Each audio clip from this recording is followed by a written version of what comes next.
తెలంగాణలో అమలవుతున్న ఉచిత సంక్షేమ పథకాలపై హైకోర్టు అసంతృప్తి వ్యక్తం చేసింది. ఉచిత పథకాల ద్వారా ప్రభుత్వాలు భవిష్యత్ తరాలకు ఎలాంటి సందేశాన్ని ఇస్తున్నాయని న్యాయస్థానం ప్రశ్నించింది.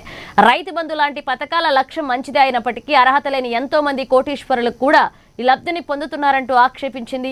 సంక్షేమ పథకాలు నిజమైన పేదలకు చేరాల్సింది పోయి అర్హత లేని ఉన్నత వర్గాలకు అందడంపై ధర్మాసనం ఆందోళన వ్యక్తం చేసింది. ఒకప్పుడు ఈ దేశానికి మనం ఏమిచ్చాం అనుకునే వాళ్ళం, కానీ ఇప్పుడు ఈ దేశం మనకేమిచ్చిందనే పరిస్థితికి వచ్చామంటూ కూడా కామెంట్స్ చేసింది.